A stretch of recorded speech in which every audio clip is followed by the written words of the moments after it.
ও মুহাম্মাদের দেশের মানুষ, আমার ব্যাগটা পায়া থাকলে তো তোমরা লুকাইবার কথা না, তোমরা মুহাম্মাদের দেশের মানুষ। কাজী আবু বকর লোকটার সামনে গিয়া বলে, মুরব্বি কি হারাইছেন আপনি বিবরণ দেন, আপনার ব্যাগের বিবরণটা দেন। বিবরণ দিলেন, হুবহু মিলে গেল, নেন আপনার ব্যাগ। জিজ্ঞাসা করেছেন, আমার ব্যাগে কি আছে তুমি জানো নি? কেন জানবো না, মুখ খুলে তো দেখেছি স্বর্ণ অলংকার, স্বর্ণের টাকা পয়সা, কাগজ। রে যুবক, তোমার ভিতরে কি স্বর্ণের কোনো লোভ নাই? টাকা পয়সার লোভ নাই? হ্যাঁ আছে, হালাল পথে আছে, আপনার পরের মালের প্রতি লোভ আমার নাই। আমরা মুহাম্মাদের দেশের মানুষ।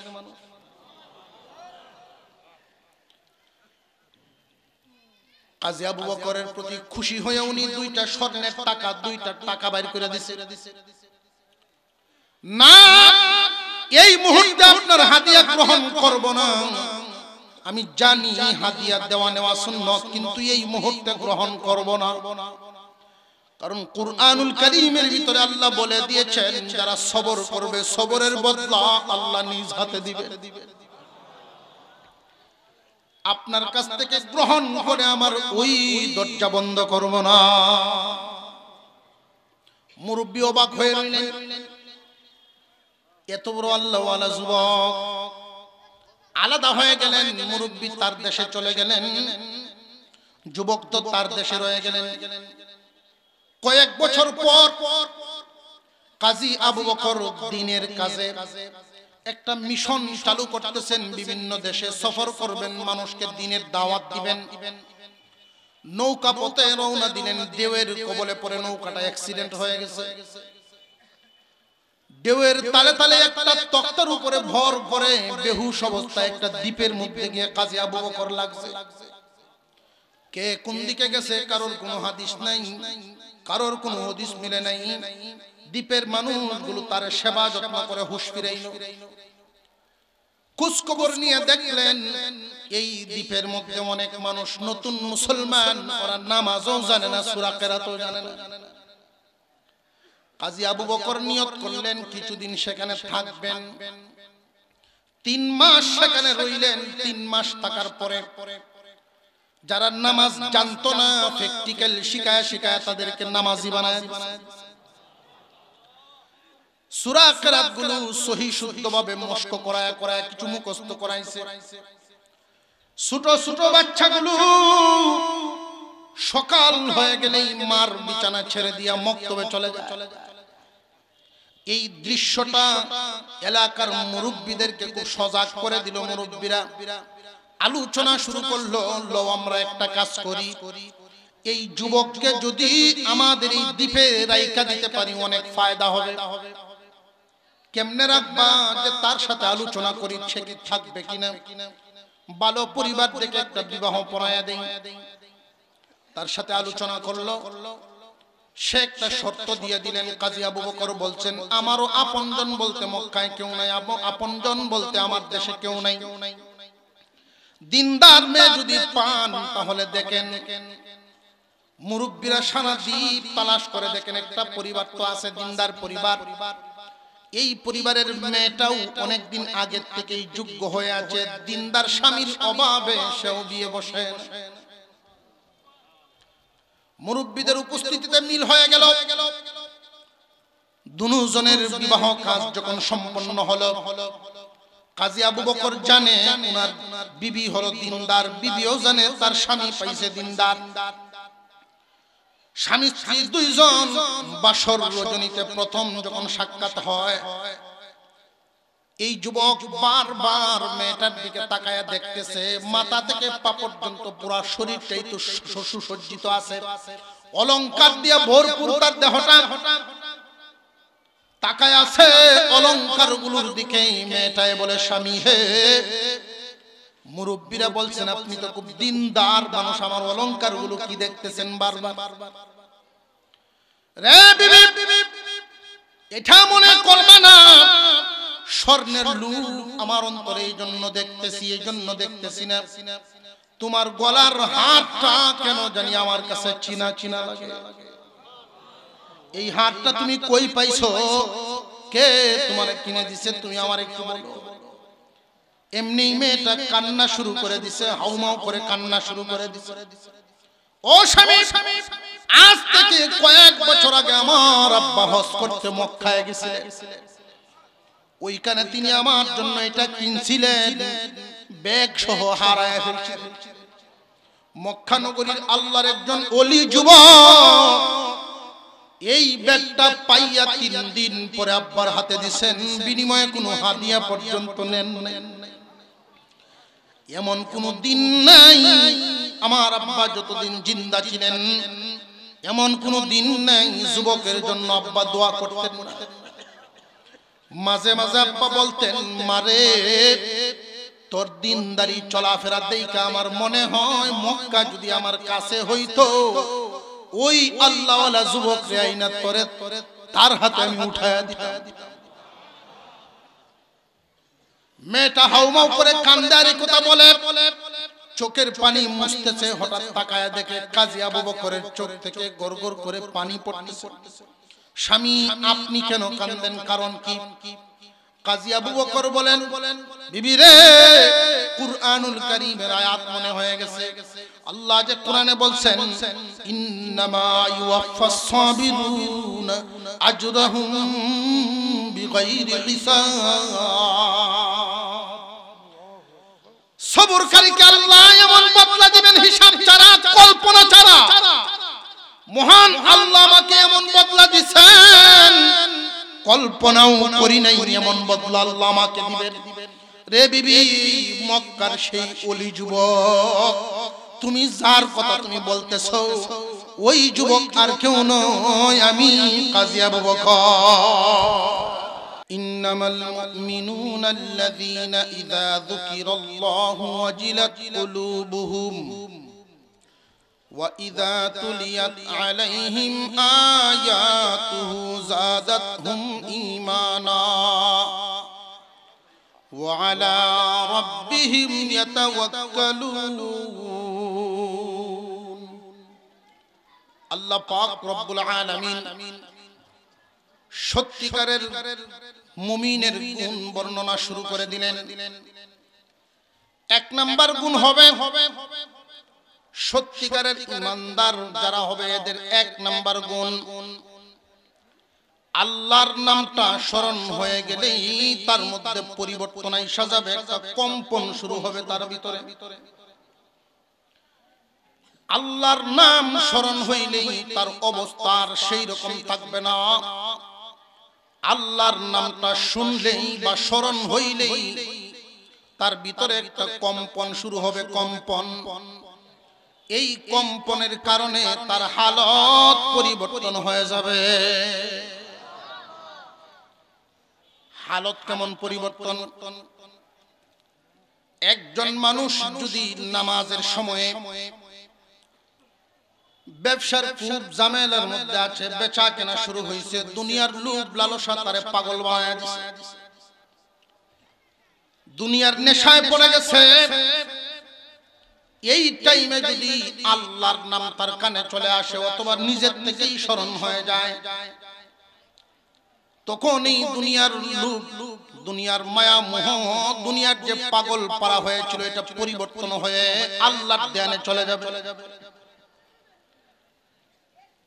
গুনাহ করতে পারে, ইচ্ছা করলে সামনে হাজির হয়ে গেছে, গুনাহটা করতে পারে, দুনিয়ার কোনো বাধা নাই, সাক্ষী নাই, মনের মজা নিতে পারে, সুযোগ শুধু অপেক্ষা করছে। যেই মাত্র গুনাহটা করতে যাবে, তখনই যদি আল্লাহর কথা স্মরণ হয়ে যায়, তখন যেইভাবে যাইতেছিল যাওয়াটা পরিবর্তন হয়ে যাবে। আল্লাহর নাম স্মরণ হয়ে গেলে তার ভিতরে একটা কম্পন তৈরি হয়। একজন মুমিন যখন গুনাহ করতে যায়, যারা ঈমানদার, এই পৃথিবীর জমিনের কোনো সাক্ষী নাই, কিন্তু আল্লাহ দেখেন না, দেখেন না, এই কথাটা যখন স্মরণ হয়, আল্লাহ দেখতেছেন, তখন সত্যিকারের ঈমানদারের পরিচয় হলো পরিবর্তন এসে যাবে, গুনার কাজটা আর করতে পারবে না, অবশ্যই তার মধ্যে পরিবর্তন চলে আসবে কম্পনের কারণে। এই গুণটা যার মধ্যে আছে শুকর আদায় করবেন, যার মধ্যে নাই আল্লাহর মহব্বত দিলের ভিতরে আনার চেষ্টা করেন। আল্লাহ পাক রব্বুল আলামিন সত্যিকারের ঈমানদার গুণী মুমিনের এক নাম্বার গুণটা বলেন ওয়াজিলাত কুলুবুহুম, ভিতরে কম্পন, ভীত সন্ত্রস্ত হয়ে কম্পন শুরু হবে।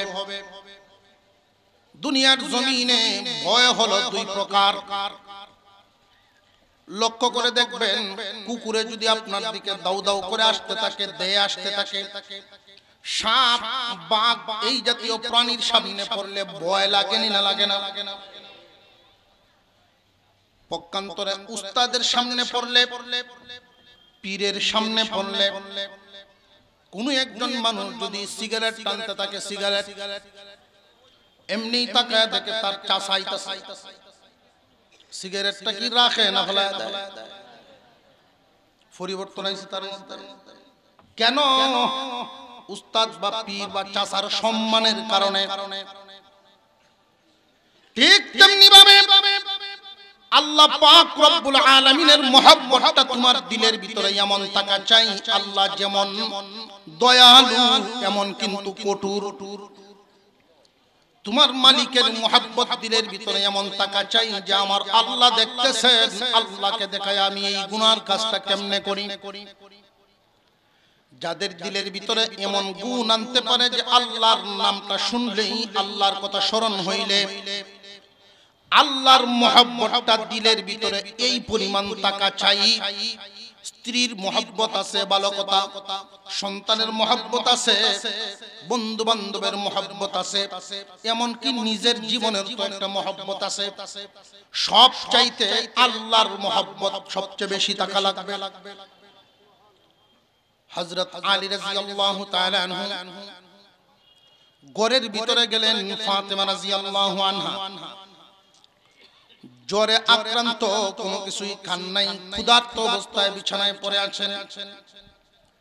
আবদার করলেন, স্বামী হে, পারেন যদি আমাকে একটা ফল খাওয়ান। পকেটে তেমন পয়সা ছিল না, যেই পয়সাটা ছিল একটা ফল কিনা যায়। জলদি বাজারে চলে গেলেন, গিয়ে একটা আনার কিনলেন। আনার, এই এক আনার নিয়ে উনি আসতেছিলেন। আল্লাহ পাক রব্বুল আলামিন ফেরেশতা পাঠায় দিলেন হযরত আলীর ঈমান পরীক্ষার জন্য। ঈমানদারের কোন পর্যায়ে আছেন উনি, ওই ফেরেশতা ভিক্ষুকের বেশে হযরত আলী রাদিয়াল্লাহু আনহুর সামনে হাজির। সামনে হাজির হয়ে উনি বলতেছেন, আমি ক্ষুধার্ত, 3 দিন যাবত কোনো কিছু খাই না, আমাকে একটু সাহায্য করেন, খাদ্য থাকলে, কোনো কিছু খাবার থাকলে দেন। হযরত আলীর কাছে খাবার জাতীয় আছেটা কি? একটা ফল। আপনি জানেন আপনার ঘরে কিচ্ছু নাই, এই একটা ফলেই আপনার বিবিরে দিবে। এই টাইমে যদি কোনো ফকির ভিক্ষা চায়, আপনার মাথা ঠিক থাকবে? উনি দিতে চায় না। আপনি তো এই সময় বলে ফেলবেন যে তোর চোখটি ঠিক কর, তোর চোখ কো দোষ, আমার আনার দেখছস, তোর খিদা লাগিয়েছে। কিন্তু হযরত আলী বলে, আমার কাছে একটা আনারই আছে, এটা আমার বিবির জন্য কিনেছি। এমনি ফকিরে বলে, আমার আল্লাহর রাস্তে দাও। যেই মাত্র আল্লাহর রাস্তে শব্দটা উচ্চারণ করে ফেলছে, আল্লাহর নাম, আল্লাহর রাস্তে মানে কি, যে আল্লাহর জন্য দাও। বিবির মহব্বত উদাও হয়ে গেছে আল্লাহর নাম শোনার পরে। বিবির মহব্বত আর মহব্বত জায়গায় নাই, আল্লাহর নাম চোখে ভাসতেছে। এমনি অর্ধেকটা তিনি ভাগ করে দিয়া দিলেন। ফকিরে অর্ধেক নিয়ে কয়, আল্লাহর রাস্তে বাকিটাও দিয়া দাও। আল্লাহর জন্য দিতে হবে, এই জন্য ওনার আর অন্য কোনো ভাবনা চিন্তা নাই, পুরাটাই দিয়ে দিলেন। বাড়িতে আসছেন, ফাতেমা রাদিয়াল্লাহু আনহার কাছে পুরা ঘটনাই বর্ণনা করলেন। বিবি রে, তোমার জন্য আমি কিনছিলাম কিন্তু দেওয়ার মতো সুযোগ পাইলাম না। আল্লাহর হস্তে হাত বাড়াইলো, আল্লাহর মোহাব্বত দিলের ভিতরে এতটাই জাগ্রত হয়ে গেল, তুমি বিবির মোহাব্বত তখন আর আমার স্মরণেই ছিল না। এমনকি তুমি তো জানো আল্লাহর নাম শুনলে পরে নবীর সাহাবীদের কি অবস্থা হয়। ফাতেমা রাদিয়াল্লাহু আনহা জবাব দিলেন, স্বামী হে, আপনি আমাকে খাওয়াইলে যেই পরিমাণ খুশি হইতাম এর চেয়ে বেশি খুশি হয়ে গেছি। কারণ দিছেন তো যেমন তেমন জায়গায় নয়, আল্লাহর ওয়াস্তে দিছেন। গভীর রজনীতে স্বামী স্ত্রী ঘুমাইছে, এমনি দরজায় আওয়াজ শোনা যায়। কে? আনা সলমান ফার্সি। দরজা খুলে দিছেন, রাসূলের দরবার থেকে আসছি, আপনার নামে হাদিয়া আইছে। কি হাদিয়া? আপনার নামে এক ফুটলা আনার আল্লাহর পক্ষ থেকে জিবরাইল আমিন দিয়া গেছেন, রাসূল আমার কাছে দিয়ে দিবেন, নেন ফুটলা আপনার জন্য। আর একটু জোরে কর না সুবহানাল্লাহ। এই পুটলাটা উনি হাতে নিলেন, নিয়ে গোনা শুরু করছেন। গন্যা ভাইছেন 9টা আনার। কয়টা? 9টা। এই আনারের পুটলা উনি সালমান ফার্সির হাতে দিয়ে দিয়েছেন, এটা নিয়ে যান, এটা আমার না। কেন? যে আমি জানি আল্লাহর রাস্তায় একটা দিলে আল্লাহ 10টা দেন। আল্লাহ গরিব না, বখিল না। আল্লাহ যদি গরিব হইতেন না, দুটো কম মানতাম, অথবা বখিল যদি হইতেন যে লেখায় ঠিক দেয় না, এমনও আছে না। আমার মসজিদে আমি একদিন জুম্মাত বয়ান করছি, মসজিদের ছাদের কাজ করতে একটা 7 তলায়, তো একজন 1 লাখ লেখাইছে, হইল এইবার টাকাটা দেয় না। তো মসজিদের সভাপতি যিনি বলছেন যে হুজুর আপনি যদি কইতেন তো দেয়া দিত। আমার রুমে তারে ডাকায় নিয়ে কইছে, আপনি দেন না কেন, লেখাইছেন? কয় হুজুর আপনার কইলের ওয়াশটার দিন যেমন লাগছে না ওখানে এরকম লাগে না। ওয়াশটা শোনার সময় মনের যে অবস্থাটা হয়েছে ওখান এমন আর লাগে না। আল্লাহ তো বখিল না, লেখাইবেন দিতেন না, ওয়াদা দিছেন দিতেন না, এরকম তো না। আল্লাহ বলছেন আল্লাহর রাস্তায় এক দিলে আল্লাহ 10 দেন। তুমি 9টা নিয়ে আইছো, এই ফুটলা আমার না। সালমান ফার্সি বলেন, আলী ফুটলা 10টাই আসছিল, একটা আমার পকেটে রেখে দিছি। তুমি যে এত শক্ত ঈমান, এত কঠিন বিশ্বাস তোমার দিলের ভিতরে, আমরা বিশ্বাস যেমন নরবর, আল্লাহর পক্ষ থেকে ভাইও এরকম নরবর।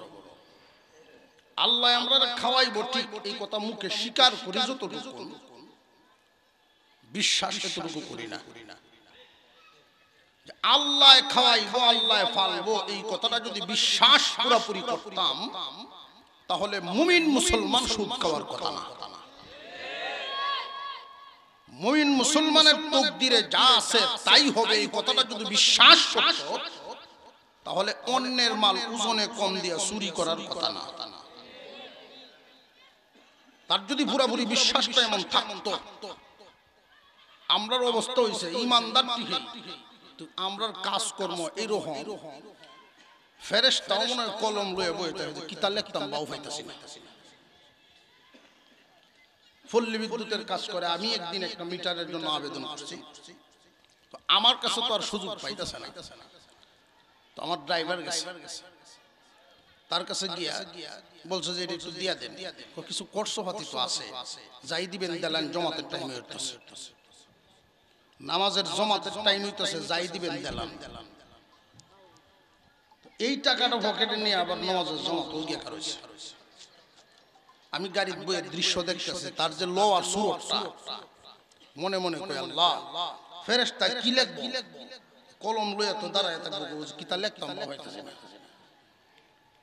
আমরার কাজকর্ম দেখিয়া শয়তানে আসে 3 বছর 4 বছর হয়ে যায় জায়গা বিক্রি করছে, দলিল করে দেয় না।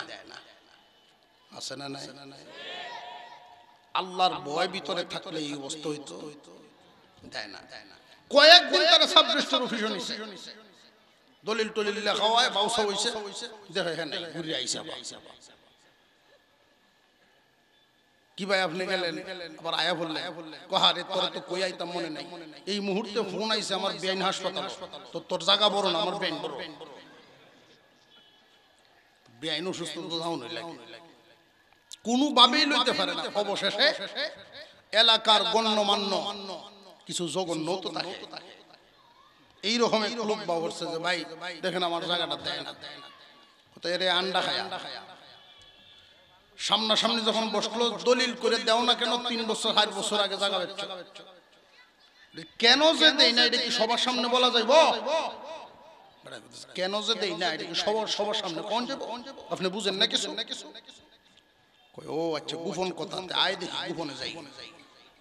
পাশের রুমে গিয়া কি ব্যাপার কত হদি, 4 বছর আগে বেচছি 50,000 টাকা ক্যাশ, এইটার সামনে দিয়া মেইন রুট যাইতাছে, রাস্তা হয়ে গেছে এখন শতাংশ হইছে 50,000। আপনি কোন আমি কেমনে দলিল করে দিতাম? বেচস্ত দিতে হইব না, কি করণ লাগবে এটা কয়, টাকা কিছু বাড়ায় লইয়া দিলাই, আমি দিলাই তোরে যে আমি বাড়ায় লইয়া দিতাম আমার লাভটা কি? কথা বলে আপনার লাভ সহ লইয়া দেন। আমরা মুসলমান, বরং যারা বালা মানুষ এদের চাইতেও দাবি করি শক্ত ইমানদার, যে নামাজ পড়ে হের চাইতেও আমি খাঁটি ইমানদার। যে না বেনামাজি আর নামাজি দুইটা যদি ঝগড়া লাগে দেখবেন বেনামাজি আওয়াজটা কত কঠিন, তোর থেকে আমি ভালো। সত্যিকারের ইমানদার আল্লাহর নাম স্মরণ হয়ে গেলে তার অবস্থান পরিবর্তন করবে, আল্লাহর হুকুম পালন করবে, আল্লাহর নাফরমানিতে আর থাকতে পারবে না। অবশ্যই তার ভিতরে কম্পন শুরু হবে। 1 নাম্বার গুণ, আল্লাহর নামের স্মরণ হইলেই তার ভিতরে একটা ভয় ভীতি কম্পন শুরু হয়ে যাবে।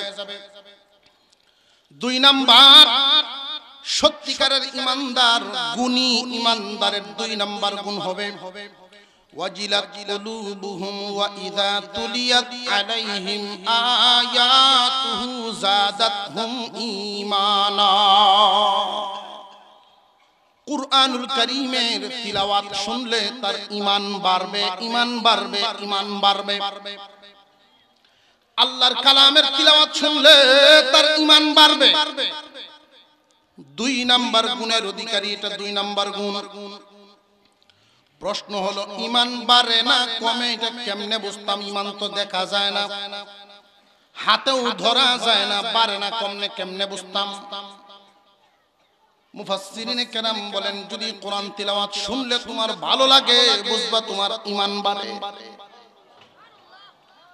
কুরআনুল কারীমের তিলাওয়াত শুনতে যদি তোমার ভালো লাগে বুঝবা তোমার ঈমান বাড়ে। তোমার দিলকে তুমি জিজ্ঞাসা করো, তোমার অবস্থাকে তুমি পর্যবেক্ষণ করো, কুরআনের তিলাওয়াত শুনতে কি তোমার বেশি ভালো লাগে নাকি গান শুনতে বেশি টেস্ট লাগে?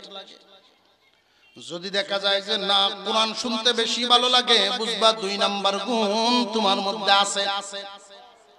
যদি না থাকে তাড়াতাড়ি আনো, নইলে গুণী ইমানদার হতে পারবে না। যুগে যুগে কুরআনুল কারীম নাজিল হওয়ার থেকে নিয়ে শুরু করে এই পর্যন্ত একদল মানুষ কোরআনের পক্ষের আর একদল মানুষ কোরআনের বিপক্ষের আছে না নাই?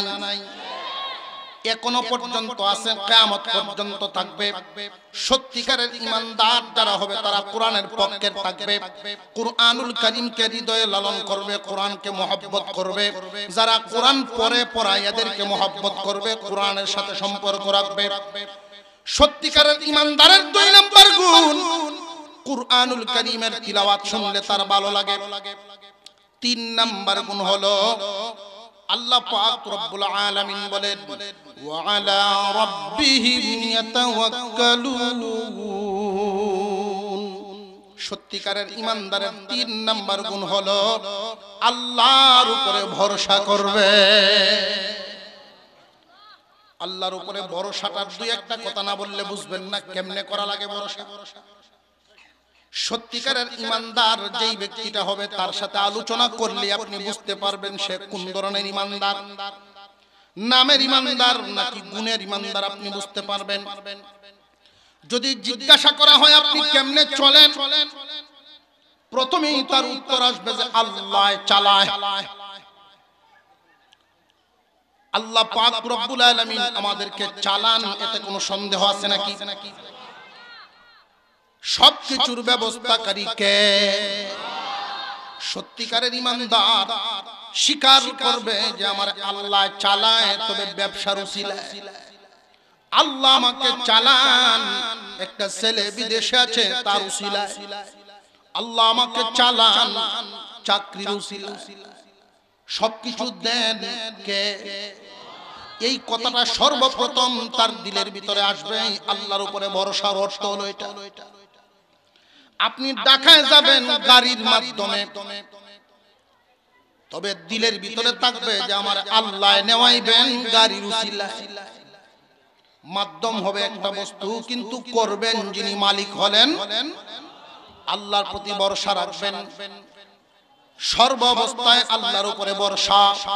দুই নাম্বার কথা হলো, খুব মনোযোগ দিয়ে শুনে রাখবেন, যেই ব্যক্তি সর্বহালতে আল্লাহর প্রতি ভরসা রাখে ওই মানুষটার যদি লাভবান হয় আল্লাহর প্রশংসা যেইভাবে আসবে।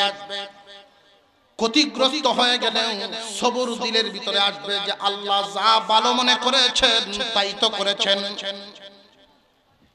লাভবান হইলে শুধু শুকরিয়া আদায় করবে, আর ক্ষতিগ্রস্ত হয়ে গেলে অধৈর্য হবে। বিষয়টা এমন নয়। সত্যিকারের ইমানদার সর্বহালতে আল্লাহর উপরে ভরসা রাখবে। সত্যিকারের ইমানদার এক নাম্বার গুণ বললাম, আল্লাহর কথা স্মরণ হইলেই ভিতরে কম্পন শুরু হবে। দুই নাম্বার কুরআনুল কারীমের তিলাওয়াত শুনলে তার ঈমান বাড়বে। তিন নাম্বার সর্বহালতে আল্লাহর উপরে ভরসা করবে। হাজী ইমদাদুল্লাহ মুহাজির মক্কি রাহমাতুল্লাহি আলাইহি সফররত অবস্থায় ছিলেন। ওনার ব্যাগটা হারায় গেছে। খাদেমে যখন সংবাদ জানাইলেন, শুইনা বলেন আলহামদুলিল্লাহ। খালি লাভবান হইলেই যে আল্লাহর শুকরিয়া, বিষয়টা এমন না। সর্বহালতেই আল্লাহর প্রতি সন্তুষ্ট থাকবো। পাশের ক্ষেতে দান বেশি হয়েছে, আমারটা কম হয়েছে, এই জন্য কি আল্লাহর প্রতি সহযোগ? তাহলে ঈমান রইল। বেশিরভাগ মহিলা মা বোনদের কাছে এই দুষ্টা আছে, দেখবেন মনের মতো না হইলে আল্লাহরে পর্যন্ত গালি দেয়। আল্লাহকে গালি দিলে ঈমান থাকে না ঈমান নষ্ট হয়ে যায়। ঈমান নষ্ট। এটি খেতা লাগছে, খেতা ধুয়ে দিছে, রোদ দিছে, রোদ উঠলো না। রোদ কেন উঠলো না? আল্লাহরে দোষে খেতাটা যা শুকাইলো না। এমন পাগল আছেন। আপনি জ্বালা ফালবেন, ধানের চারা জ্বালাবেন, আর আরেকজনে ক্ষেত লাগাইব। ওই লোকের দোয়া হইল আল্লাহ মেঘ দেও, আর আপনার দোয়া হইল আজকে মেঘ না হোক। দুইজন দুই রকম না। একজনে ফার্মেসি দিছে অথবা ক্লিনিক দিল, সে নিয়ে দোয়া করাইতেছে। ক্লিনিক আর ফার্মেসি যে ব্যক্তি দিছে, এই ব্যক্তি যে দোয়া করায় আপনারা দেওয়ার উদ্দেশ্য কি? বালা চলতো, বালা চলার গুরিত কি? মানুষ অসুখ বেশি হোক, তার উদ্দেশ্য হইল অসুখ বিসুখ মানুষের যত বেশি হইব, ফার্মেসি আর ক্লিনিকের ব্যবসা তত ভালো হবে। জোরে কর। এখানেও কে দোয়াটা আপনি কি করবেন? আল্লাহ মানুষের অসুখ বিসুখ বাড়ায় দিবে, কখন যাবে? দুনিয়ার গতিতে চলবে, বান্দা আল্লাহর প্রতি সর্বহালতে সন্তুষ্ট থাকবে। এটাই আল্লাহর চাওয়া বান্দার প্রতি। তিনটা গুণ বললাম। চার নাম্বার গুণ আল্লাযীনা ইউকিমুনাস সালাহ। চতুর্থ নাম্বার গুণটা নামাজ কায়েম করবে। সত্যিকারের ঈমানদার যারা তারা নামাজ কায়েম করবে। নামাজ কায়েমের অর্থটা বুঝায় দেওয়া দরকার, নইলে অনেক মানুষ প্রশ্ন করে যে নামাজ তো পড়ার কথা আল্লাহ বলেন নাই, নামাজ কায়েমের কথা। এই মাসলা দিয়া আবার এই ওয়াজও করে একটা নামাজ একটা রোজা আদম যাতে বললে সারে। চলো মুর্শিদের বাজারে দেখবে যদি তারে আছে না নাই। আর একটু জোরে কও। নামাজ পড়ে না এক কথা, যদি মানে না সে যে কাফের কোনো সন্দেহ। যদি কোন নামাজ লাগে না কইতে দেরি হবে, কাফের হইতে দেরি হবে। নামাজ কায়েমের অর্থটা খুব সহজে বোঝানোর জন্য আমি একটা উদাহরণ পেশ করি। আমাদের প্রত্যেকের বডি আছে না নাই? নামাজেরও বডি আছে। আমাদের বডির অঙ্গ প্রত্যঙ্গ সবগুলোর গুরুত্ব কি সমান না বেশ কম আছে? একজন মানুষের মাথা নাই এমন কোন মানুষ দেখছেন? কল্লা নাই এমন মানুষ আছে না? বডির অঙ্গ প্রত্যঙ্গ এমন কিছু অঙ্গ আছে যেগুলো না থাকলে মানুষটাই থাকবে না। নামাজের অঙ্গ আছে, নামাজের অঙ্গ আছে, নামাজের অঙ্গ আছে। আমাদের বডির যেমন অঙ্গ আছে, এমন কিছু গুরুত্বপূর্ণ অঙ্গ যেগুলো না থাকলে মানুষটাই থাকবে না। তবে এমন অঙ্গ আছে যেগুলো না থাকলেও মানুষ বাঁচে, মানুষ চলতে পারে। যেমন একটা হাতের মধ্যে 5টা আঙ্গুল থাকার কথা আছে, 4টা বা 6টা। একটা পা বাড়ি বা একটা চোখে সমস্যা, একটা কান ছোট, এমন হয়নি না? হয় না? ওই মানুষগুলো কি পরিপূর্ণ না অপরিপূর্ণ? অপরিপূর্ণ। এরপরেও তো তাকে মানুষই বলা হয়। কিন্তু মনের চাহিদা কি যে মানুষটা পরিপূর্ণ থাকতো, এটা হলো সুন্দর। ঠিক তেমনি নামাজের ভিতরে অঙ্গ আছে, কিছু অঙ্গের নাম হলো ফরজ। নামাজের বাহিরেও ভিতরে ফরজ আছে। কোনো একটা যদি না থাকে, ইচ্ছাই হোক অনিচ্ছাই হোক, একটা ছুটে গেলেই নামাজ শেষ। কথা বুঝে আসতেছে? নামাজের ভিতরে ওয়াজিবাত আছে। ইচ্ছাকৃতভাবে যদি এই ওয়াজিবগুলো একটা ছাড়িয়া যায় নামাজ শেষ। যদি অনিচ্ছাকৃতভাবে কোনো একটা ছুটিয়া যায় তো আল্লাহ পাক সুযোগ দিয়েছেন, বান্দা ইচ্ছায় যেহেতু শেষ করো না, ইচ্ছায় যেহেতু তুমি ছাড়ো নাই, তোমার ভুল ক্রমে ছুটে গেছে, সিজদায়ে সাহু দিয়া চিকিৎসার মাধ্যমে নামাজ ঠিক রাখো। নামাজের ভিতরে সুন্নাত আছে। সুবহান রাব্বিয়াল আযীম, সুবহান রাব্বিয়াল আলা 3 বার পড়লাম, 5 বার পড়লাম, 7 বার পড়লাম তাসবিহাত। কোন মানুষ যদি একবার পড়ে অথবা পড়লো না তাসবিহ, তার নামাজটা নষ্ট হবে না, নামাজ হবে কিন্তু অপরিপূর্ণ। যেমন কান নাই, চোখ নাই, আঙ্গুল নাই, এরকম। কথা বুঝে আসতেছে আপনাদের? আল্লাহ পাক রব্বুল আলামিন বলেন, আল্লাযীনা ইউকিমুনাস সালাহ। সত্যিকারের ঈমানদার নামাজ কায়েম করবে। কায়েমের অর্থ হলো নামাজকে পরিপূর্ণভাবে প্রতিষ্ঠিত করবে। কোনো একটা অঙ্গ নষ্ট হয় নামাজ এমন থাকবে না তার।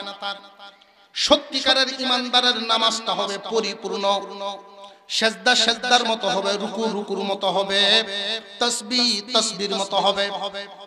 নামাজ শুধু নামে নামাজ পড়বে বিষয়টা এমন নয়। সত্যিকারের ঈমানদার আল্লাহর সামনে দাঁড়ায়া নামাজকে পরিপূর্ণ সুন্দরভাবে নামাজ আদায় করবে। আমাদের বুজুর্গানে দ্বীন তারা মুসল্লিদের নামাজ লক্ষ্য করতেন। যার নামাজ যত সুন্দর তার সব কাজ তত সুন্দর, এটা মনে করতেন। এক বুজুর্গের খেদমতে ছিলাম, তো আমার এক সাথী ভাই উনি ডাল দিতে গেছেন হুজুর। তো ডাল দিতে গিয়ে একটু তাড়াহুড়া করছে, ডাল এক চামচ পড়ে গেছে দস্তরখানে। তো হুজুর তার দিকে তাকাইছেন, তাকায় বলছিলেন নামাজ ঠিক করো। দস্তরখানে ডাল পড়ে গেছে, হুজুর বলছেন নামাজ ঠিক করো। তখন আমার বুঝে আসছে যে যার নামাজটা যত সুন্দর হয় তার কাজকর্ম তত সুশৃঙ্খল। আপনি লক্ষ্য করবেন নামাজের মধ্যে অনেকেই রুকু থেকে দাঁড়ানো, সোজা হয়ে দাঁড়ানো, কওমা, সোজা হয়ে দাঁড়ানোটা কি? সোজা হয়ে যদি না দাঁড়ায় এর আগেই চলে যায় নামাজ থাকে না। সোজা হয়ে না দাঁড়ায়, সোজা হয়ে দাঁড়ানোটা কাকে বলে? আপনার মেরুদণ্ডের উপরের অংশের যে হাড়, ওইটা কোমরের হাড়ের মধ্যে যেন বসতে পারে, এটাকে বলে সোজা হওয়া। হাড়টা তো বাঁকা হয়, ভাঙ্গা হয়, ওই হাড়টা সোজা হয়ে যেন বসতে পারে, তখন এটাকে দাঁড়ানো হয়। ওই হাড়ের সাথে ওইটা দেখা হয় না, খালি কোন রকম আবার মেরে দিছে। আর সেজদা তো গিয়া মানে মুরগি টুকরায় ধান খায় যেমন গণ গণ মেরে দিতেছে, মনে হইতেছে প্রতিযোগিতামূলক চলতেছে, তার চাইতে আমার নামাজ বেশি বড়। দুইজন একসাথে গেছে মসজিদে, কে কয়টা হাত করবো, যখন দেখছে যে না তার উঠা বসাটা একটু বেশি হইতেছে, না তাহলে তোর সাথে আর আমি কাপড় চোপড় ঠিক রাখতে পারতাম না, ওটা লেমটি দিয়ে মেরে দিচ্ছে। ওইবনি নামাজকে আমরা সুন্দরভাবে আল্লাহর সামনে উপস্থাপন করার চেষ্টা করব। নামাজ কায়েম করা, এর অর্থ কি? নামাজকে সুন্দরভাবে প্রতিষ্ঠিত করা। যেই ব্যক্তিটা নামাজ সুন্দরভাবে প্রতিষ্ঠিত করতে পারবে, নামাজ তার কাছে এমন হবে চোখের তৃপ্তি, মনের তৃপ্তি হয়ে যাবে। নামাজ না পড়লে তার আর ভালো লাগবে না। একজন মানুষ যখন নামাজ কায়েম করে ফেলবে, তখন তার নামাজকে খুঁজতে হবে না, আর নামাজ তারে খুঁজবো। যতক্ষণ পর্যন্ত ওয়াক্ত হয়ে গেলে নামাজটা আদায় না হয়, মনের ভিতরে প্রশান্তি আসবে না। নামাজ না পড়ে ঘুমাইলে ঘুমে ধরবে না, নামাজ না পড়া পর্যন্ত মনে শান্তি আসবে না। যুবক ভাইয়েরা মনোযোগের সাথে শুনবেন, জীবন গড়ার সময় হলো এখন। লক্ষ্য করবেন জীবনের শেষ আমলটা কি? আপনি কি নামাজটা পড়ে মরলেন নাকি নামাজ না পড়ে মরলেন? জীবনের সর্বশেষ আমলটা কি? আপনি যদি রাত 2টায় মারা যান, এশার নামাজ পড়ে মরছেন নাকি না পড়ে মরছেন, ওইটা কিন্তু হিসাবের ব্যাপার। এই জন্য বলা হয় তাকে, তোমার দ্বারাই কোনো গুনার কাজ যদি হয়ে যায়, সাথে সাথে আস্তাগফিরুল্লাহ পড়ো, আবার কোনো একটা নেক কাজ করে ফেলো, যেন তোমার আমল নামার লিখিত সর্বশেষ আমলটা নেকি লিখা থাকে। নামাজ কায়েম করা এটা কয় নাম্বার গুণ বললাম? 4 নাম্বার। 5 নাম্বার গুণ আল্লাহ বলেন, ওয়া মিম্মা রাযাকনাহুম ইউনফিকুন। আল্লাহর দেওয়া মাল থেকে আল্লাহর রাস্তায় দিবে, এটা 5 নাম্বার গুণ। আল্লাহর দেওয়া মাল, আল্লাহর দেওয়া মাল থেকে আল্লাহর রাস্তায় দেওয়াটা হলো 5 নাম্বার গুণ। এই 5 নাম্বার গুণ পাইলাম কয়টা? আল্লাহর রাস্তায় মাল, আল্লাহর দেওয়া মাল থেকে আল্লাহর রাস্তায় দেওয়ার ব্যাপারটা নিয়ে আলোচনা করলে একটু লম্বা হয়ে যায়। সংক্ষিপ্ত আকারে বলি, যাকাতের মাসালা ভিন্ন, সেটা ভিন্ন উলামায়ে কেরাম বলে দিবেন। যার উপরে যাকাত আসে তারা আলেমদের শরণাপন্ন হবেন, পরিষ্কার করে নেবেন। তবে আল্লাহর দেওয়া মাল থেকে আল্লাহর রাস্তায় যে দিবেন, প্রতি 40 ভাগের 1 ভাগ দেওয়ার চেষ্টা করবেন। আপনার মালটা প্রশান্তিতে আপনি পরিষ্কার পরিচ্ছন্নভাবে খরচ করতে পারবেন। পবিত্র মাল থাকবে, ময়লা থাকবে না। 40 মণ ধান পাইছেন, 1 মণ আল্লাহকে দিয়ে দেন, 39 মণ আপনি নেন। কারণ সার মাটি আপনি যেমন দিলেন, আল্লাহর দেওয়া সূর্যের আলো, বৃষ্টির পানির দরকার আছে না নাই? ওইগুলো যে ব্যবহার করলেন, আল্লাহকেও দেন, আল্লাহ খুশি থাকবেন, রিজিকের অভাব হইবে না। এই 5টা গুণ যার মধ্যে থাকবে। 1 নাম্বার, আল্লাহর নাম শুনলে দিলের ভিতরে কম্পন শুরু হবে, গনে গনে গনে গনে মুখস্থ করে ফেলেন। 1 নাম্বার, আল্লাহর নামটা শুনলেই ভিতরে কম্পন শুরু হবে। 2 নাম্বার, কুরআনুল কারীমের তিলাওয়াত শুনলে ঈমান বাড়বে। 3 নাম্বার, সর্বহালতে আল্লাহর উপরে ভরসা করা, অর্থাৎ আল্লাহর ফয়সালায় বান্দা সন্তুষ্ট। আল্লাহ যা ভালো মনে করেছেন তাই করেছেন, আমি খুশি আছি। 3 নাম্বার গেল। 4 নাম্বার নামাজ কায়েম করা। 5 নম্বরে আল্লাহর দেওয়া মাল থেকে আল্লাহর রাস্তায় দেওয়া। এই 5টা গুণ যাদের মধ্যে আসবে, আল্লাহ পাক রব্বুল আলামিন ঘোষণা দেন, উলাইকা হুমুল মুমিনুনা হাক্কা। ও দুনিয়ার মানুষ, এই 5 গুণের অধিকারী লোকগুলো সত্যিকারের মুসলমান, সত্যিকারের ঈমানদার।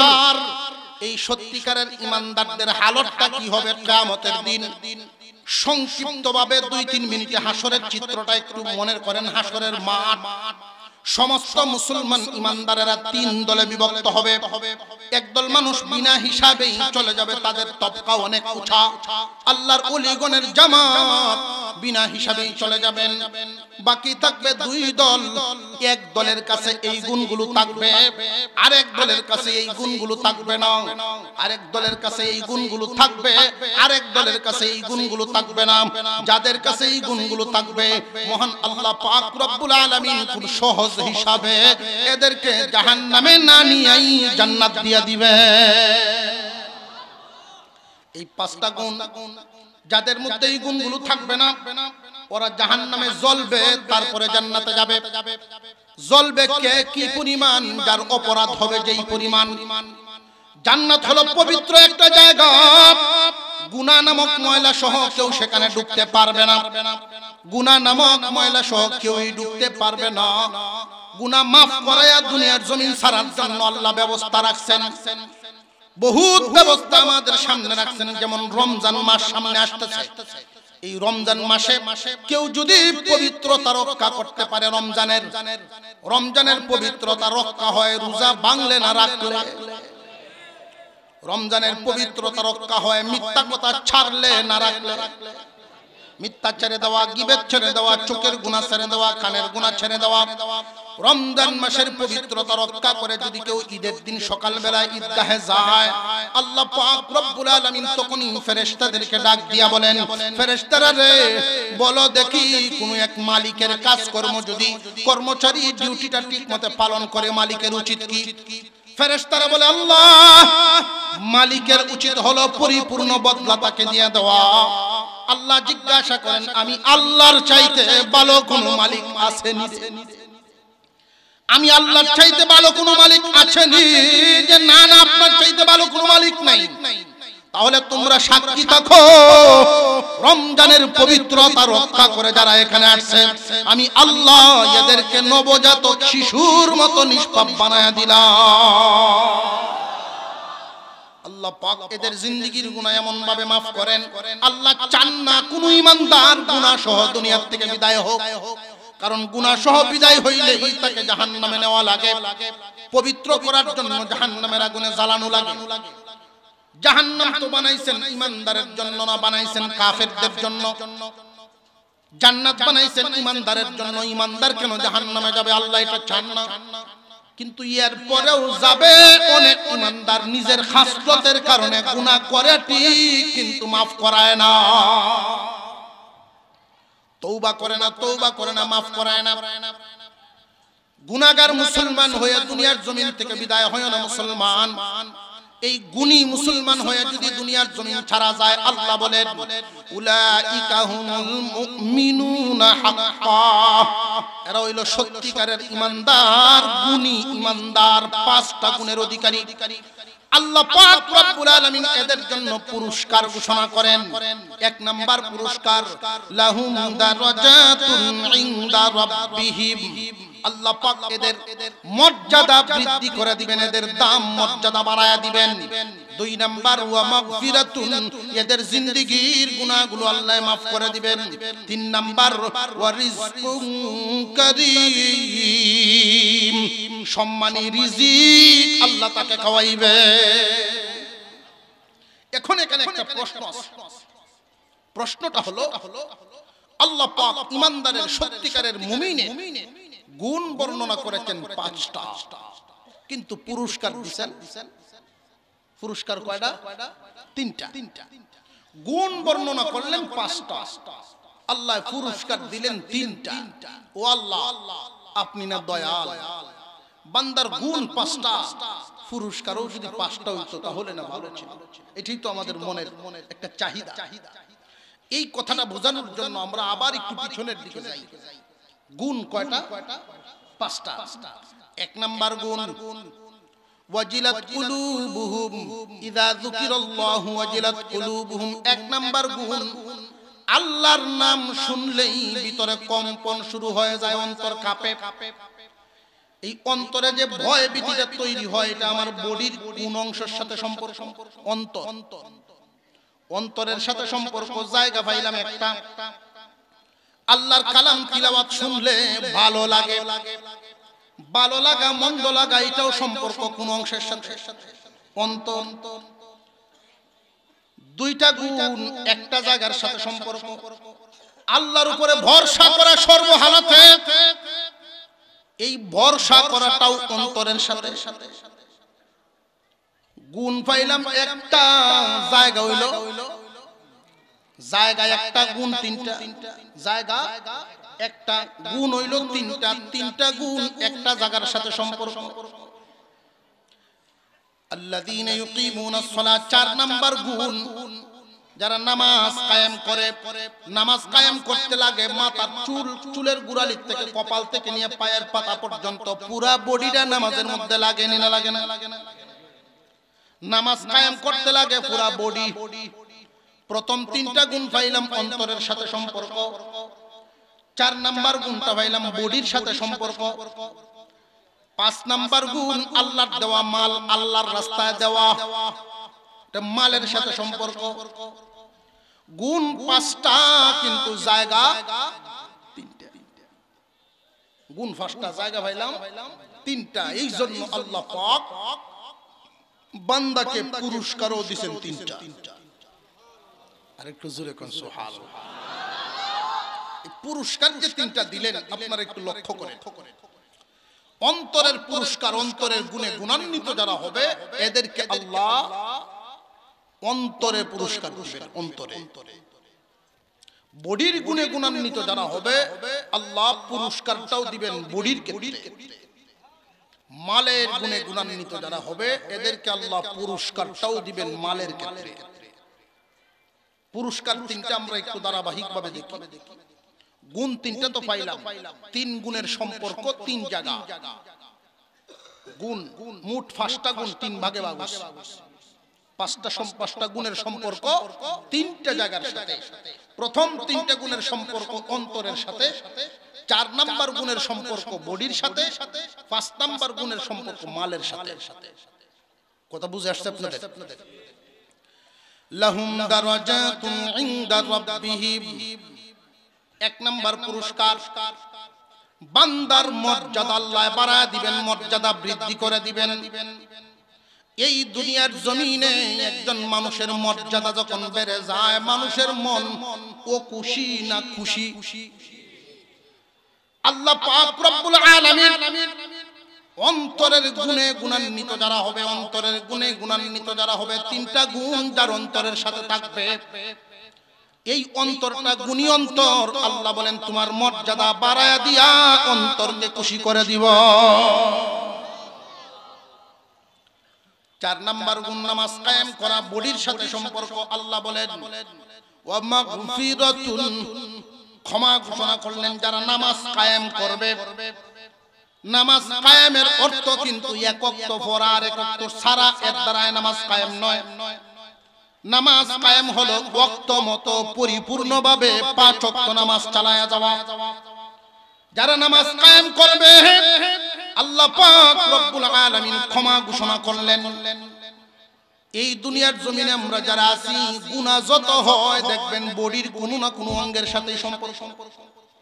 যত গুনাহ আছে বডির সাথেই তো সম্পর্ক। আল্লাহ বলেন মাগফিরাতুন, নামাজ যদি কায়েম করো আমি আল্লাহ তোমার জিন্দেগীর বডির দ্বারা তোমার যত গুনাহ সংগঠিত হয়েছে সমস্ত গুনাহ মাফ করে দিব। এবার আসেন মালের পুরস্কারটা। আল্লাহর দেওয়া মাল থেকে যারা আল্লাহর রাস্তায় দেয় আল্লাহ পাক রব্বুল আলামিন এদের জন্য ঘোষণা দেন ওয়ারিজকুম কারীম। আল্লাহ বলেন এদেরকে সম্মানী রিজিক খাওয়াইমো, সম্মানী রিজিক। প্রতি মাসে 3 লাখ টাকা ইনকাম করে কিন্তু সুদের, এটাকে সম্মানী না অসম্মানী? প্রতি মাসে 10 লাখ টাকা ঘুষের কামাইতে পারে, সম্মানী না অসম্মানী? ফুতের বইতে ভাত দেয়, বুড়া মানুষ বিছানায় পড়ে আছে, ভাত দেওয়ার সময় সম্মান নাই, চোখের দৃষ্টিটাই অন্যরকম, কপালের চামড়া কুচ করিয়া দেয়, ঝাড়ি দিয়া দেয়, এটাকে সম্মানী হলো না অসম্মানী? যারা এই গুণগুলো অর্জন করবেন আল্লাহ মরার আগ পর্যন্ত সম্মানী রিজিক খাওয়ায় নিবেন। মানুষের মনের মধ্যে আপনার একটা শ্রদ্ধা তৈরি করে দিবেন। এলাকায় কোনো একটা নতুন গাছের ফলটা ইচ্ছা করে বলবেন অমুক মানুষটারে আমি খাওয়াইতাম, মনে চায়, সম্মানী রিজিক আল্লাহ খাওয়াইবেন মরার আগ পর্যন্ত। কার কথা এটা? আল্লাহর কথা। সম্মানের রিজিক খাওয়াইবেন, হালাল রিজিক, পবিত্র রিজিক খাওয়ায় নিবেন। মহান মাওলাই কারীম 5 গুণে অধিকারী, 5 গুণে গুণান্বিত ঈমানদারকে আল্লাহ পাক রব্বুল আলামিন, মহান আল্লাহ পাক রব্বুল আলামিন 5 গুণের অধিকারী মানুষকে সম্মানী রিজিক খাওয়াইবেন, গুনাহ মাফ করে দিবেন, তার ইজ্জত মর্যাদা বৃদ্ধি করে দিবেন। আল্লাহর দেওয়া মর্যাদা আর নিজেদের অর্জিত মর্যাদা অনেক বেশি কম। নিজেদের কামাই করা মর্যাদা, মনে করেন ইলেকশন করে 1 কোটি টাকা কামায়া চেয়ারের মর্যাদা পাইল, তো এই মর্যাদা আর আল্লাহর দেওয়া মর্যাদার মধ্যে বেশ কমটা দেখেন। চেয়ারম্যান যে ব্যক্তি হয় বেশিরভাগ ক্ষেত্রে এমন, সামনে সালাম আলী, পিছন দিয়ে গালি, বেশিরভাগ খুব কম মানুষই আছেন যারা খুব কষ্ট করে, যুদ্ধ করে, নিজের মনের সাথে যুদ্ধ, পরিস্থিতির সাথে মোকাবেলা করে চলতে পারে, তারা সুনাম অর্জন করতে পারে। খুব কম মানুষ, বেশিরভাগ ক্ষেত্রেই নিজের অর্জিত সেই চেয়ার সম্মানে পরিপূর্ণ সম্মান থাকে না। আল্লাহর দেওয়া যে মর্যাদা, এই গুণের অধিকারী মানুষগুলোকে যারা দেয়, আল্লাহর দেওয়া মর্যাদার অধিকারী মানুষটা সামনে থাকলেও সম্মান, সামনে না থাকলেও সম্মান, দুনিয়াতে থাকতেও সম্মান, দুনিয়াতে বিদায় হয়ে গেলেও সম্মান। গাজীনগরী শেখ সাহেবের সম্মান এখনো আছে না নাই? মানুষ নাই কিন্তু গুণ নিয়ে চলে গেছেন, এই গুণ থাকার কারণে এখনো সম্মান। আল্লাহর দেওয়া মর্যাদা নিজের উপার্জিত মর্যাদার মধ্যে অনেক বেশ কম, অনেক বেশ কম। সর্বশেষ কথা, একটা কথা বলিয়া দেই, ঈমানদার তাকদীরের উপরে আল্লাহর প্রতি যদি পরিপূর্ণ ভরসা থাকে, তাহলে কেন আপনি এলাইন ওলাইন ওইদিক ওইদিক ছুটাছুটি করবেন? ভাগ্যে যদি না থাকে আপনি খাইতে পারবেন না। হারামে কোনদিন আরাম থাকে না, হারামে আরাম থাকে না। আমরা তো মনে করি কামাইতে পারলেই ঠগায়া থাবায়া তুবায়া হোক, একভাবে কামাই তারলেই সেইটি তো আমরা মনে করি। এটা ভাববেন না, কারণ এই মাল আপনি কামায়া রেখে গেলেন, আপনি ভোগ করতে পারবেন। তাকদীরে যদি থাকে ঘুরে ফিরে আপনার কাছে আসবে। আর একটু জোরে কর, তাকদীরের উপরে বিশ্বাস আছে তো? আমাদের কাজ হইল হারাম থেকে নিজেকে বাঁচায়া রাখা, হারাম থেকে নিজেকে বাঁচায়া রাখা হইল আমাদের কাজ। হালাল খাওয়ায়া বাঁচায়া রাখা আল্লাহর কাজ। বান্দা বানাইছেন কে? জবান খুলে বলেন কে? বান্দা যিনি বানাইছেন উনি খাওয়াইবেন, বান্দা যিনি বানাইছেন উনি পড়াইবেন, বান্দা যিনি বানাইছেন উনি চলাইবেন। তুমি তোমাকে নিয়ে পেরেশান হয়ো না, আল্লাহর প্রতি ভরসা রাখো। তুমি যখন তোমার লাইনে পেরেশান হয়ে যাও, আল্লাহর দয়া থেকে অনেক দূরে চলে যাও। হারাম খাওয়া থেকে বেঁচে থাকা তোমার কাজ, হালাল খাওয়ায়া বাঁচায়া রাখা আল্লাহর কাজ। বান্দা সোজা হয়ে দুনিয়া ছাড়ার চেষ্টা করা, আল্লাহ যেন আমাদেরকে সোজা হওয়ার তৌফিক দেন, বলুন আমিন। কাজী আবু বকর একজন যুবক মানুষ, শুধু শিক্ষা হাসিলের জন্য এই ঘটনাগুলো বারবার আপনাদের সামনে পেশ করি, যুবকদের হৃদয় যেন জাগ্রত হয়। কাজী আবু বকর মক্কার কাছেই তার বাড়িটা। এত গরিব মানুষ, ফরের কাজ করলে খাবার আছে, কাজ নাই খাবারও নাই। লোকটা কি খুব ধনী না গরিব? গরিব মানুষ। হঠাৎ করে একদিন হজের মৌসুম চলতেছে, ওনার সামনে একটা টাকার ব্যাগ পড়ে গেছে। এই টাকার ব্যাগটা হাতে নিছেন, আল্লাহু আকবার। আপনি আমার সামনে বললে মাসলা একটা বাইর করলাম না, আমি যে কষ্ট বিষ্ট করে চলি, আল্লাহ বুধবাও করিয়ে দিছে, মাসলা বাইর করলাম। কিন্তু কাজী আবু বকর এই গুণী মুসলমান, গুণী মুমিন, ইমানের মহব্বত, আল্লাহর মহব্বত, আল্লাহর উপরে ভরসা, যার দিলটা, যার অন্তরটা এমন হবে, পরের মালের প্রতি কোনো লোভ থাকবে না। ব্যাগটা হাতে নিয়ে খুলে দেখেন স্বর্ণ অলংকার, স্বর্ণের কিছু অলংকার, স্বর্ণের টাকা, গুরুত্বপূর্ণ কাগজ এটার ভিতরে। হাতে নিছেন তো দায়িত্ব আইসা গেছে। খুঁজাখুঁজি শুরু করলেন, মালিক তালাশ করে, এক এক তাবুর সামনে যায়। কেউ কি এরকম ব্যাগ হারাইছেন কোন হাজী সাহেব? কেউ স্বীকার করে না, কারণ আগের দিনের হাজী সাহেব আর ওহনের হাজী সাহেব বেশ সমস্যা। আগে যারা হজে যাইতেন আমরা লক্ষ্য করছি, ছোটবেলায় দেখতাম সারা এলাকার মানুষ মিছিল দিয়ে লয়ে যেত, আর এখন টেরই ভাই না কে কই দেওয়া যায়, বুঝা চুরি হয়ে যাইতেছে।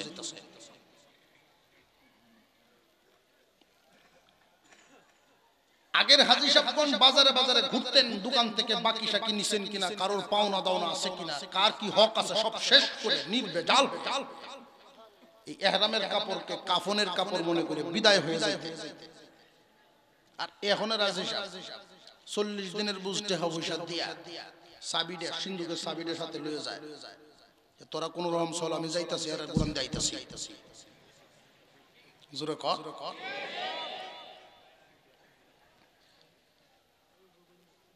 ভাবটা তো এরকম,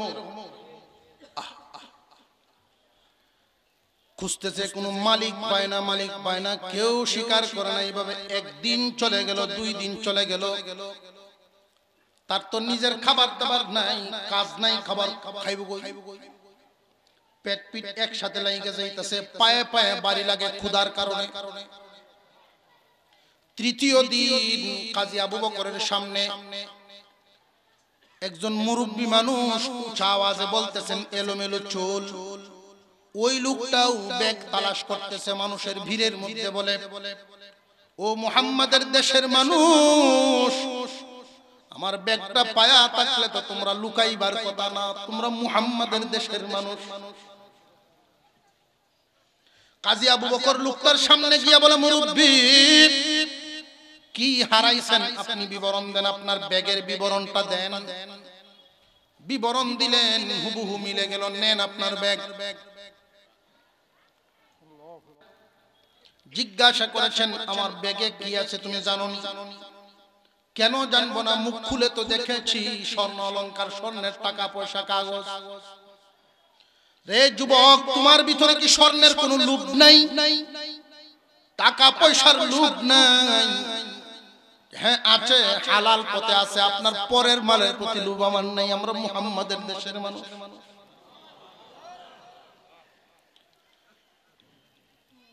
কাজী আবু বকরের প্রতি খুশি হয়ে উনি 2টা স্বর্ণের টাকা, 2টা টাকা বাইর করে দিয়েছে।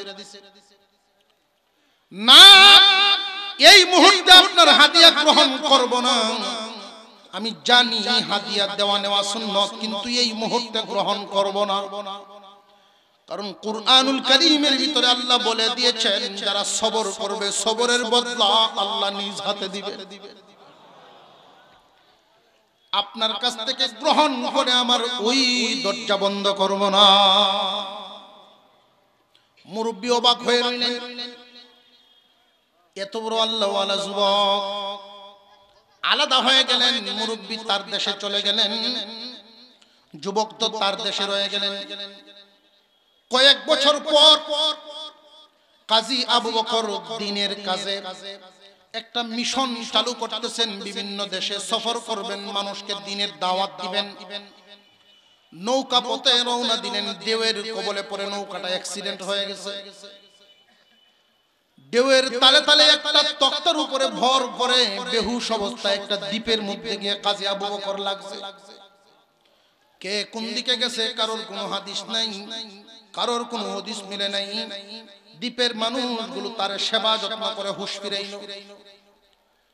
খোঁজ খবর নিয়ে দেখলেন এই দ্বীপের মধ্যে অনেক মানুষ নতুন মুসলমান, ওরা নামাজও জানে না, সূরা কেরাতও জানে না। কাজী আবু বকর নিয়ত করলেন কিছুদিন সেখানে থাকবেন। 3 মাস সেখানে রইলেন। 3 মাস থাকার পরে যারা নামাজ জানতো না, প্র্যাকটিক্যাল শিখায় শিখায় তাদেরকে নামাজি বানায়।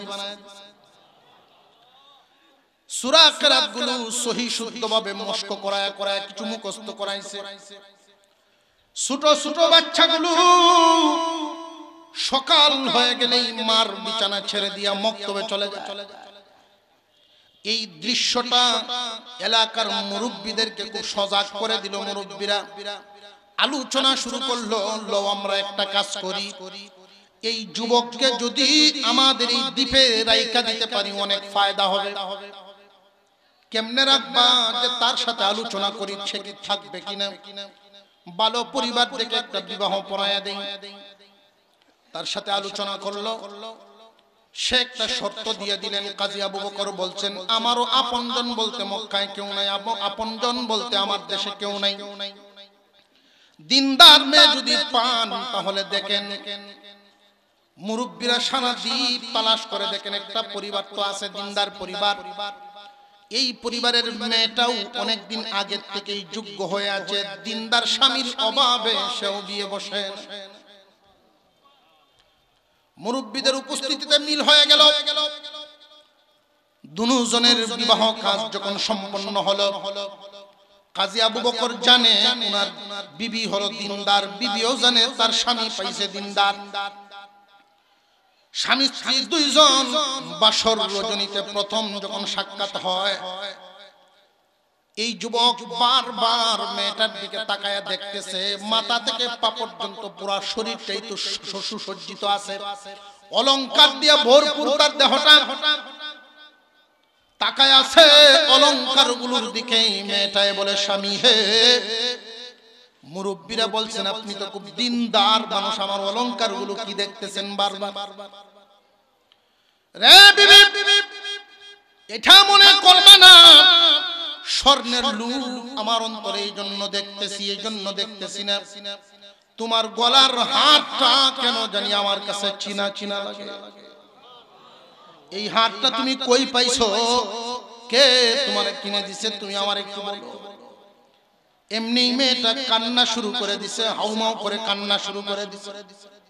ও স্বামী, আজ থেকে কয়েক বছর আগে আমার আব্বা হজ করতে মক্কায় গেছে, ওইখানে তিনি আমার জন্য এটা কিনছিলেন, ব্যাগ সহ হারায় ফেলছিলেন।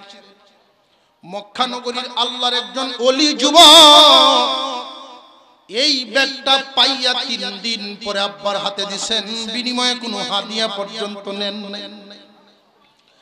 এমন কোন দিন নাই আমার আব্বা যতদিন জিন্দা ছিলেন, এমন কোন দিন নাই যুবকের জন্য আব্বা দোয়া করতেন না। মাঝে মাঝে আব্বা বলতেন, মারে তোর দিনদারি চলাফেরা দেখে আমার মনে হয় মক্কা যদি আমার কাছে হইতো, ওই আল্লাহওয়ালা যুবকরে আইনা তোরে তার হাতে আমি উঠায়া দিতাম। মেয়েটা হাউমাউ করে কান্দারি কথা বলে, চোখের পানি মুছতেছে। হঠাৎ তাকায়া দেখে কাজী আবু বকরের চোখ থেকে গড়গড় করে পানি পড়তেছে। স্বামী, আপনি কেন কান্দেন, কারণ কি? কাজী আবু বকর বলেন, বিবি রে, কুরআনুল কারীমের আয়াত মনে হয়ে গেছে। আল্লাহ যে কোরআনে বলছেন, ইন্নামা ইউওয়াফাস সাবিরুনা আজরাহুম বিগাইরি হিসাব। সবরকারীকে আল্লাহ এমন বদলা দিবেন হিসাব ছাড়া, কল্পনা ছাড়া। মহান আল্লাহ আমাকে এমন বদলা দিবেন কল্পনাও করি নাই এমন বদলা আল্লাহ আমাকে দিবেন। রে বিবি, মক্কার সেই ওলি যুবক, তুমি যার কথা তুমি বলতেছো ওই যুবক আর কেউ নয়, আমি কাজী আবু বকর। আল্লাহ দিতে পারেন না পারেন না? বান্দায় শুধু তার নীতি ঠিক রেখে চলবে, আল্লাহ তাকে তার প্রয়োজন অনুযায়ী দিয়ে দিবে। যার তাকদীরে যা আছে আল্লাহ পরিপূর্ণভাবে বান্দাকে দিয়ে দিবে। আল্লাহ পাক রব্বুল আলামিন যেন আমাদেরকে আমলের তৌফিক দেন, বলুন আমিন। বিশেষ করে এই 5টা গুণ। 1 নাম্বার, আল্লাহর ভয় আমাদের ভিতরে থাকা চাই। আল্লাহর নামটা শুনলে, আল্লাহর নাম স্মরণ হয়ে গেলে যেন আপনি আর নিজ হালত থেকে যেন পরিবর্তন আসে, কম্পন শুরু হয়ে যায়। 2 নাম্বার, আল্লাহর কালামের তিলাওয়াত শুনলে ঈমান বাড়বে। 3 নাম্বার, সর্বহালতে আল্লাহর প্রতি খুশি থাকা, ভরসা রাখা, আল্লাহর প্রতি ভরসা করা। আল্লাহ চালায়, আল্লাহ খাওয়ায়, আল্লাহ ফলে, এই কথাটা যেন দিলের ভিতরে থাকে। 4 নাম্বার, নামাজ কায়েম করা। 5 নাম্বার, আল্লাহর দেওয়া মাল থেকে আল্লাহর রাস্তায় দেওয়া। আল্লাহ যেন আমাদেরকে আমলের তৌফিক দেন, বলুন আমিন।